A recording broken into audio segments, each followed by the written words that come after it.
Bom dia, meninos, tudo bem? Espero que estejam todos bem, que estejam se cuidando dos seus e que estejam realmente focados, organizados nessa nova modalidade de estudo, de ensino que vocês estão experimentando e nós também. Eu sei que não é fácil, mas nós seguiremos juntos no mesmo propósito, tá bom? Olha só, nós vamos dar sequência às nossas aulas. E por essa razão, eu vou pedir para vocês já pegarem nos seus materiais a lista 6. É uma lista que nós estávamos usando em sala de aula quando eu trabalhei com vocês na semana passada as estratégias argumentativas. E aí eu pedi para vocês lerem um artigo de opinião para resolverem 6 questões. Em uma turma eu já comecei a correção, nas outras não. Então, para ficar tudo no mesmo patamar, eu vou fazer a leitura desse texto e proceder com a correção. É isso que eu quero que vocês façam acompanhando comigo. Nas estratégias argumentativas, a gente estudou quais são as técnicas que nós podemos nos dispor para defender o nosso ponto de vista. E aí eu convidei cada um de vocês a ler esse texto da Ângela Alonso. Ela é professora do Departamento de Sociologia da USP, é presidente do SEBRAP, que é o Centro Brasileiro de Análise e Planejamento, e escreveu esse artigo de opinião para a Folha de São Paulo quase 3 anos atrás, em 2017, no dia 19 de novembro, um dia antes do Dia da Consciência Negra. Então o artigo nasce para refletir sobre a questão do negro, sendo que um dia antes da publicação, um dia depois da publicação, melhor dizendo, é o Dia da Consciência Negra. Então vamos ler esse artigo com muita atenção, para que nós podemos, na sequência, proceder com a correção dos exercícios.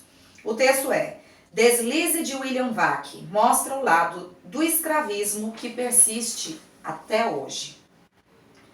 O dia amanhã é de zumbi, mas não é preciso evocar o rebelde para lembrar os males do escravismo. Sua memória está viva e em toda parte.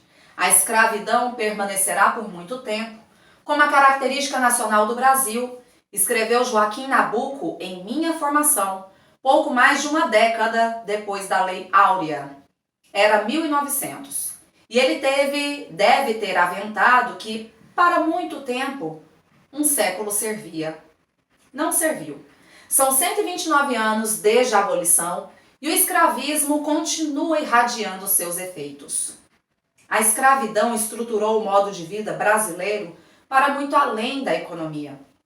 As relações entre senhor e escravo moldaram, e Nabuco diz em seu outro clássico, O Abolicionismo, de 1883, vida pública e privada, família e trabalho, cultura e política, um molde que perdura. A longa duração do escravismo se evidenciou no debate público nas últimas semanas em 2 falas. Uma, de coração aberto, chamou a si o lugar de escravo. A outra, de microfone falho, recuperou o ponto de vista do senhor. A ministra Luizlinda Valois o declarou em carta. Ao reivindicar aumento salarial da casa dos 30 mil para dos 60 mil reais, argumentou que o exercício do seu cargo, desfalcado de remuneração adicional, sem sombra de dúvidas, se assemelha ao trabalho escravo, o que também é rejeitado peremptoriamente pela legislação brasileira, desde os idos de 1888, com a lei da abolição da escravatura. A frase chocou. De certo, não por vir de membro de um governo que corta direitos, tampouco pela demanda em si. Afinal, executivo, legislativo e judiciário abrigam legião de acumuladores de benefícios indiretos sem causar a mesma grita.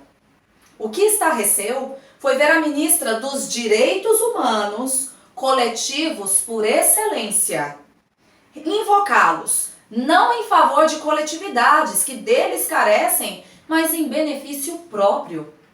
Foi à escravidão que Luizlinda Valois, neta de escrava, recorreu para se defender do escândalo uma semana depois. Deslocou-se da posição de elite social a qual sua profissão a alçou para a situação de vítima, a qual sua cor a confinaria. Chamando para si a condição de preta, pobre da periferia, manejou a escravidão em autodefesa. O outro lado do escravismo deu no New York Times, é o da moral do Senhor. O deslize de William Vac tem ao menos 3 dos seus elementos.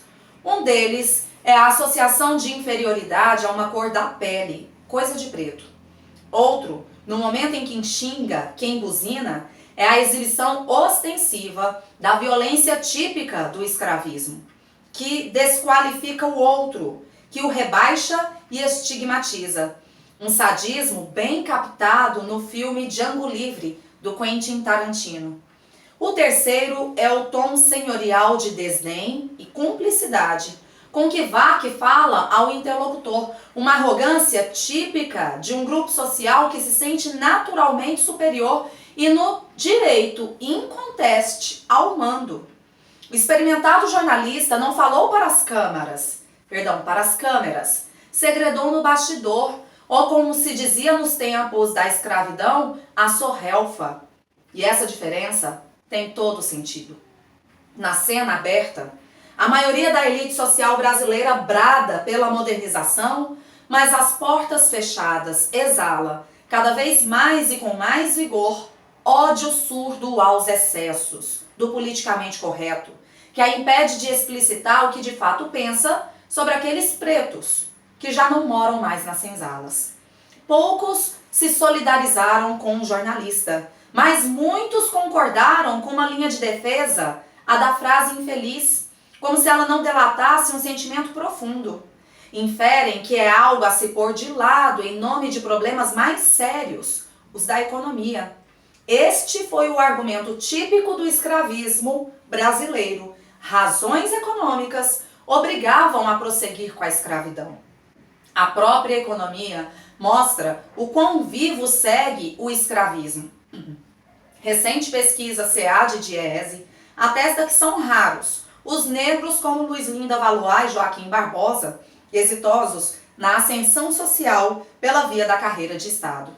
Mesmo quando são portadores de diploma superior, os negros ocupam mais tarefas de execução e apoio, enquanto a maior parte das posições de direção, gerência e planejamento segue privilégio de brancos. Afinal, em 2016, enquanto 37,3% dos ocupados negros com ensino superior estavam no grupo de direção, gerência e planejamento, os não negros nesse mesmo cargo eram 50,9%.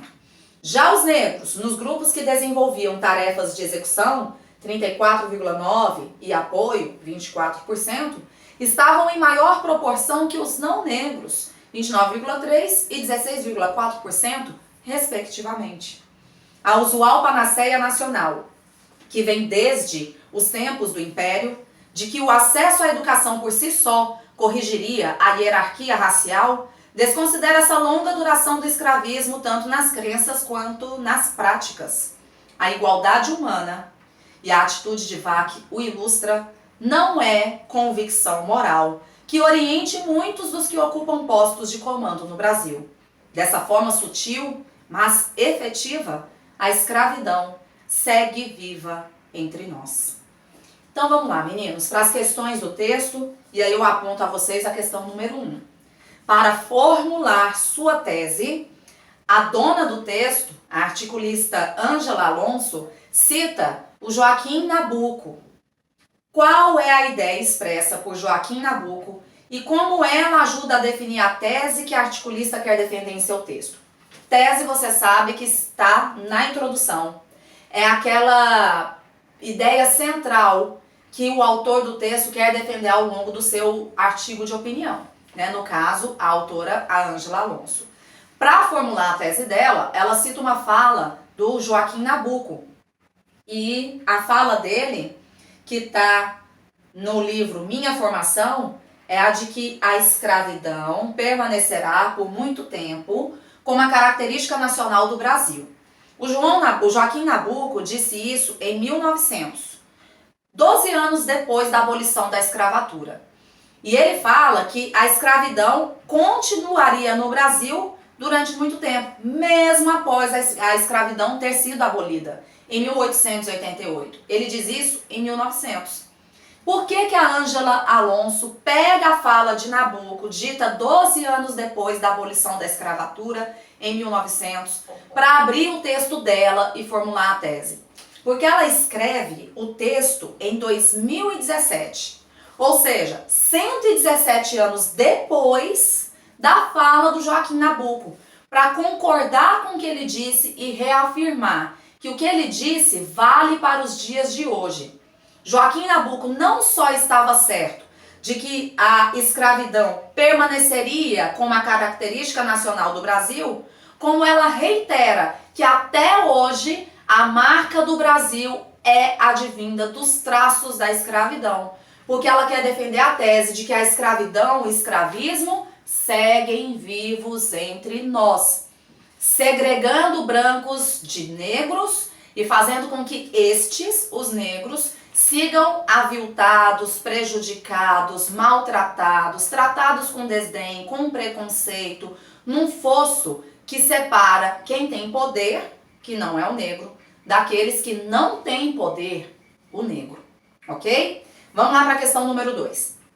Em seu artigo, Alonso defende que o escravismo perdura no Brasil e reforça a desigualdade. Para tanto, ela se utiliza de 2 exemplos que tiveram grande repercussão na mídia. Letra A. Explique o caso da ministra Luizlinda Valois aludido no texto. Ministra Luizlinda Valois era ministra na gestão do ex-presidente Michel Temer. Ela era ministra do Ministério dos Direitos Humanos, que hoje não é mais um ministério, é uma secretaria dentro do Ministério da Justiça lá do Moro. Mas à época, isto era um ministério e ela era a ministra. Pois bem, ela escreveu uma carta dizendo-se prejudicada por um salário de só 30 mil reais e que, como ela exercia um cargo tão importante, ela estava se sentindo tal qual uma escrava, trabalhando forçosamente por um salário depreciativo que não condizia com a responsabilidade da sua função. Então ela solicitava um aumento, praticamente o dobro, de 60 mil reais, né, para que ela não se sentisse tão aviltada tal qual um escravo. Essa é a ideia. Para isso, ela usa o argumento de que, como negra, ela estava numa condição de inferioridade dentro do cargo com o salário que ela recebia. Depois eu comento mais sobre isso. Letra B. A frase dita pela ministra foi utilizada no artigo para construir um contra-argumento de Ângela Alonso.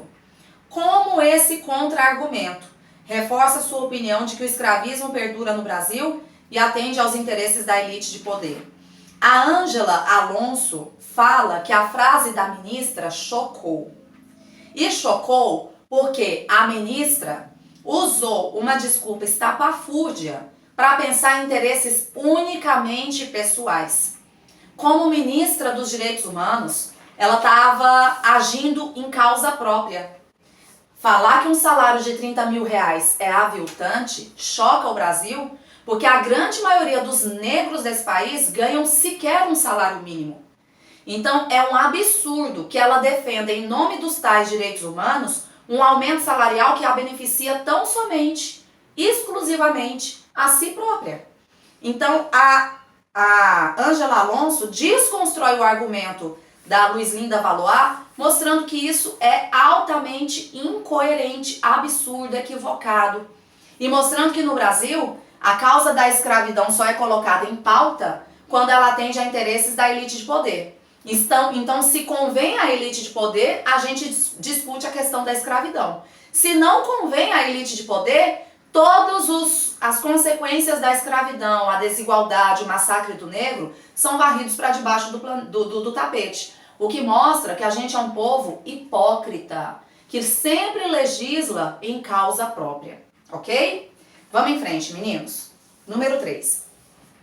Outro exemplo que ajuda a comprovar a ideia defendida pela articulista sobre a herança do escravismo no Brasil é o do jornalista William Vac. No entanto, como o artigo em estudo aborda fatos que tiveram grande notoriedade midiática na época em que foi escrito, alguns detalhes do caso do jornalista não foram citados pela autora, subentendendo que o leitor saberia do que se tratava. Pesquise o episódio e explique. Em que escândalo o jornalista William Vac se envolveu? Olha, ele estava fazendo uma transmissão ao vivo para o Jornal da Globo, aquele último jornal do dia que passa depois das 11 horas da noite. Ele tinha um convidado americano, ele estava em Nova York, se não me falha a cabeça, e tinha um convidado americano. Ele estava naqueles estúdios de gravação, meninos, que tem janelas no fundo e que dá para ver a cidade ao fundo. E aí ele imaginou que ele não estava sendo gravado, porque ele ainda não tinha entrado no flash ao vivo, quando na rua houve uma buzina muito alta. Como a parede era de vidro, ele olhou para fora, viu quem era o carro, né? Qual era o carro em que estavam buzinando, e aí ele olhou para o convidado e falou: isso é coisa de preto, né? Só pode ser coisa de preto. Coisa do tipo, dando a entender que uma falta de educação como essa não é feita por gente civilizada, é feita por gente preta. Pois bem, pegou mal. Especialmente porque ele estava sendo filmado e quem filmou achou isso tão desagradável, tão deselegante, tão racista, que publicou nas redes sociais, viralizou no Brasil e a Globo acabou por demiti-lo. A fala dele soou racista, repercutiu muito mal nas redes sociais e ele acabou demitido, ok? Vamos em frente então. Na número 3, letra B. É isso? É. A autora do texto usa esse caso para criar um argumento de causa e consequência que comprova o preconceito contra os negros. Para ela, a causa disso é a moral do senhor de escravos que a sociedade brasileira herdou do período da escravidão. Como resultado desse processo, quais são as 3 consequências que Ângela Alonso cita responsáveis por estigmatizar os negros? Justifique sua resposta. Olha, as 3 consequências de o branco se achar senhor e superior ao negro estão listadas no texto. Ela diz que a primeira é a associação da inferioridade a uma cor de pele, o que resulta a atribuir coisas que são ruins a coisas de preto. A segunda consequência é a exibição ostensiva da violência típica do escravismo, que desqualifica o outro, que rebaixa o outro. Então, o branco, no caso William Vac, se sente no direito de rebaixar a ação de uma outra pessoa que sequer ele viu e sabe quem é, como sendo inferiorizado, incivilizado e, portanto, preto. E a terceira consequência é o tom senhorial de desdém e cumplicidade com que Vac fala ao interlocutor, uma arrogância típica de um grupo social que se sente naturalmente superior e no direito inconteste ao mando. Ou seja, ele não só foi racista, como ele olha para o convidado dele e fala: você não acha que isso é coisa de preto? Querendo que o outro seja racista igual a ele. Como se esse racismo fosse naturalizado entre todos nós, nas nossas práticas e vivências cotidianas. Tranquilo, meninos? Número 4. Para comprovar a afirmação de que a própria economia mostra o quão vivo segue o escravismo, Alonso utiliza a estratégia de provas concretas. Analise como essa estratégia comprova sua declaração. Prova concreta, meninos, é aquela estratégia em que a gente se baseia em evidências a partir de pesquisas e dados. Então, ela confirma que a economia mostra o escravismo vivo quando ela compara trabalhos exercidos por negros no Brasil e trabalhos exercidos por brancos no Brasil. E mesmo tendo ambos o curso superior, então ela pega uma pesquisa de negros e brancos que conseguiram fazer uma faculdade. E ela, com essa pesquisa, prova que mesmo com curso superior, negros exercem funções menos importantes do que brancos, mesmo que tenham o mesmo nível de escolaridade. Então você vai à parte quase final da argumentação do texto, quando vem aqueles dados estatísticos, né? 37,7% dos ocupados negros estavam no grupo de direção, gerência e planejamento, cargos de poder e influência. Mas se fossem brancos, esse número era maior, não era 37, era 50,9%. Em cargos não tão importantes, cargos mais práticos, por exemplo, de apoio, de execução, havia mais negros do que brancos. Em cargos de execução, 34,9% de negros contra 29,3% de brancos. Em cargos de apoio, 24% eram negros, 16,4% eram brancos. Então a pesquisa prova que o Brasil entrega os melhores cargos aos brancos e os, entre aspas, cargos piores ou menos valorizados aos negros, mesmo que ambos tenham estudado o mesmo tanto, ok? Agora na número 5. Que crítica final o articulista quis fazer quando afirmou que a igualdade humana não é convicção moral que oriente muitos dos que ocupem postos de comando no Brasil? Ela quis mostrar que muitos dos que ocupam cargos importantes no Brasil, e aí a gente tem aqueles dois exemplos, a ministra dos Direitos Humanos, o jornalista influente da Globo, eles não têm a percepção de que a igualdade deve ser vivenciada diariamente. Por quê? Porque eles usaram do seu poder e influência em causa própria. No caso da ministra, ela não militou pelo aumento do salário dos negros no Brasil, e sim do próprio salário, que era de 30 mil, um salário excelente, mas ela se sentia tal qual uma negra escravizada. Pois bem, e o VAC se sente tão superior que qualquer elemento de situação equivocada, mal feita ou de falta de educação, ele acha que não pode ter sido feita por um branco, e sim por um negro. Então, tanto a ministra quanto o William Vac não conseguem perceber que todas as pessoas precisam ser tratadas igualmente, com o mesmo respeito, com a mesma cordialidade, com o mesmo senso de justiça. Tem, nas suas práticas, enraizado um sentimento tão perverso de desigualdade e racismo que acham natural, no caso da ministra, legislar em causa própria e, no caso do VAC, rebaixar o outro, porque se ele é mal educado, ele só pode ser negro. Ok? Número 6. Considere as ideias defendidas pela autora ao longo do texto e desenvolva um comentário que explique por que para ela a escravidão segue viva entre nós. A escravidão segue viva entre nós porque para ela, apesar de a Lei Áurea ter sido assinada em 1888, os negros ainda são humilhados, desrespeitados, subalternizados, colocados em condições inferiores em relação aos não negros. E aquele negro que ascende ao poder, como é o caso da ministra Luiz-Linda Valois, muitas vezes por uma arrogância, por uma deturpação de moral, por se deixar levar pela instância do poder, acaba esquecendo que justiça democrática é para todos e é preciso lutar por aqueles que estão abandonados na vala da desigualdade. O escravismo segue vivo entre nós porque há um profundo fosso social que segrega o negro subalternizado, pobre, daquele que não tem esse mesmo perfil social e econômico. A escravidão acabou no papel, mas de alguma maneira muito perversa, ela segue viva na prática, ok? Meninos, o objetivo desta aula, deste vídeo, era fazer a correção do texto. Então, checklist está feito o exercício de correção. E aí eu queria terminar a minha fala hoje trazendo para vocês Carlos Drummond de Andrade com uma leitura que tão pura e simplesmente quer a reflexão de vocês. Partilho essa leitura, portanto. É o texto Carrego Comigo. Carrego comigo, há dezenas de anos, há centenas de anos, o pequeno embrulho. Serão 2 cartas? Será uma flor? Será um retrato? Um lenço, talvez? Já não me recordo onde o encontrei, se foi um presente ou se foi furtado.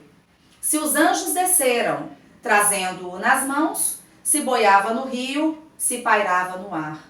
Não ouso entreabri-lo. Que coisa contém ou se algo contém, nunca saberei. Como poderia tentar esse gesto? O embrulho é tão frio e também tão quente. Ele arde nas mãos, é doce a meu tato, pronto me fascina e me deixa triste.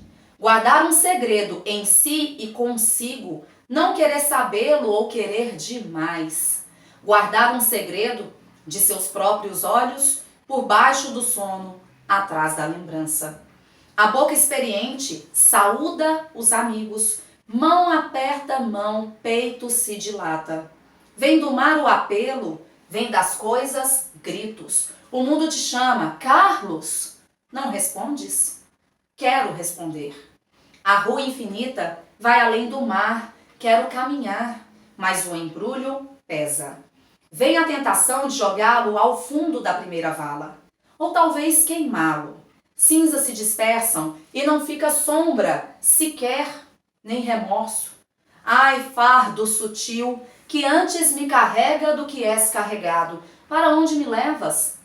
Por que não me dizes a palavra dura, oculta em teu seio carga intolerável? Seguir-te submisso por tanto caminho, sem saber de ti, senão que te sigo. Se agora te abrisses e te revelasses, mesmo em forma de erro, que alívio seria, mas ficas fechado. Carrego-te à noite, se vou para o baile. De manhã te levo para a escura fábrica de negro subúrbio. És, de fato, amigo secreto e evidente. Perder-te seria perder-me a mim próprio. Sou um homem livre, mas levo uma coisa. Não sei o que seja. Eu não a escolhi. Jamais a fitei. Mas levo uma coisa. Não estou vazio. Não estou sozinho, pois anda comigo algo indescritível. Meninos, vivemos em um tempo em que é preciso reaprender a nossa humanidade. Humanidade que a gente carrega consigo, a gente carrega dentro de nós, mas que é preciso desembrulhar e deixar trazer à tona como dádiva. Que esse momento tão conturbado que a gente está vivendo no nosso mundo possa fazer com que esse presente que a gente carrega dentro do peito, a nossa humanidade, possa transcender e vir à tona num exercício constante de humildade. Não é fácil, mas é necessário, ok? Sugestão de leitura: A Rosa do Povo. Leitura para vocês aumentarem o repertório e aumentarem a sua sensibilidade para o outro, ok? Tá aqui então. Um bom dia para todos.